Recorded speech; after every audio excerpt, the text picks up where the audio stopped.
If you're struggling with air hunger right now, that panicky feeling that you just can't get enough air, no matter how deeply you breathe, one of the worst things you can do is actually to force an even deeper breath. It sends the wrong signal to the nervous system and to the brain. I'm going to show you how to get a deep enough breath and hit the vagal brake to stop the panic loop. I've experienced air hunger a lot throughout my life, especially when I was young. I used to feel like I couldn't get enough air in, so I would breathe with my shoulders and my chest and my neck, trying to expand my rib cage enough and my lungs enough that I could get enough air in. It was like a struggle to breathe, like I was trying to force it, trying to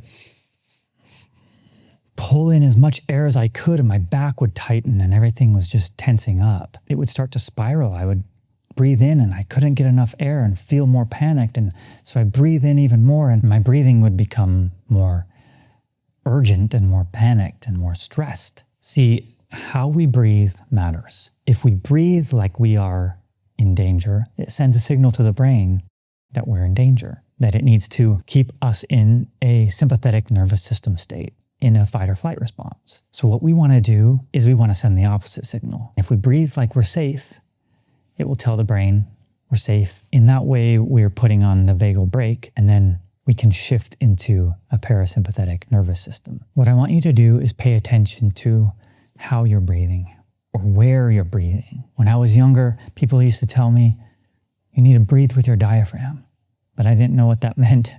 I didn't know how to do that. I eventually figured it out. So what we want to do here is we want to learn how to breathe with the diaphragm, and only the diaphragm. The diaphragm can expand the lungs as much as they need to be expanded for you to get as much air as you need. So we're going to do some belly breathing. That's where your attention should be. Watch your belly, feel your belly. Put your hand on your stomach. You breathe in slowly through the nose and feel your stomach rising. The moment you start to feel any tension or exertion from your back, shoulders, chest muscles, neck muscles, like I've got to push harder to get more air in, that's where you stop. Your diaphragm is enough. It will get enough air for you. Now we shift our focus to the exhale. The exhale should be long and slow. Breathe out through your mouth as though you're breathing out through a straw, not forcing it out, just letting it come out. And you breathe out slower than you breathed in, or longer than you breathed in. So say you breathe in for 3 seconds. You want to breathe out for 5 or 6 seconds, like this.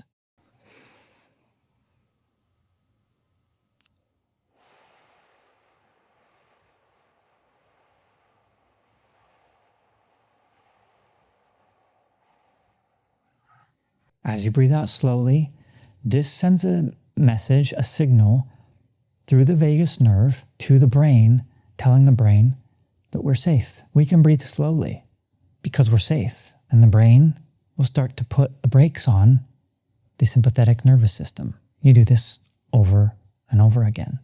You keep slowing your breath using your diaphragm.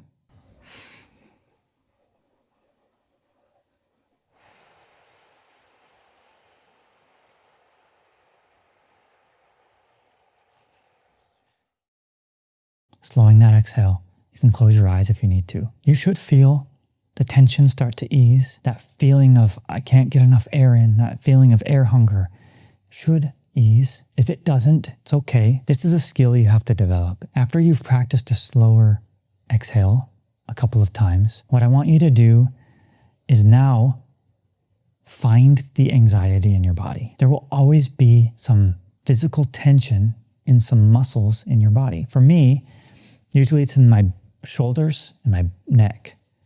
I feel really tense and tight there. That's where the anxiety is manifesting itself. And so at this point, what you can do is you can send a signal to those muscles that it's okay to relax. On the exhale, the slow exhale, naturally, our body will relax a little bit. So what I like to do is gently place my attention on those tensed muscles as I exhale. Send a thought to those muscles that it's okay to relax. You can visualize them relaxing a little bit if you need to. Another thing you can do if you're having trouble getting them to relax or feeling that sensation is you can purposely tense them up.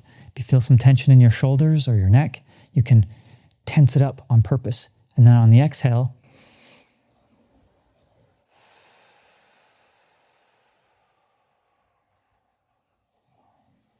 you can release that tension. And that kind of gives you the feeling of what you're going for. And your brain can remember how to release tension and stress from muscles. That's it. That's the whole technique that I wanted to teach you today. Remember that it's a process. You didn't get to where you are in one day or in one moment. It may have taken some time. It might take some time for you to get to a point where you can calm the nervous system. But it does work because we're just working through the biology. Your body is designed this way, breathing slowly and through the diaphragm and low in the body. This is a calming signal to the nervous system. It's just biology. So if you're dealing with air hunger, the best thing you can do is not to breathe bigger or deeper. It's to breathe slower and lower and calmer. It's to send a message through the vagus nerve to the brain, letting it know that you're safe. Less fighting, less straining, longer exhales, slower breathing. You're not trying to force your body to calm down. You're trying to remind your brain that it's safe to let go, and it will shift the nervous system. That's how you get out of air hunger. Thanks for watching. I hope this helped. If you want more tips like this for how to heal anxiety naturally, you can check out my website. The link will be in the description. But for now, remember that you are safe, you are loved, and you are worth healing.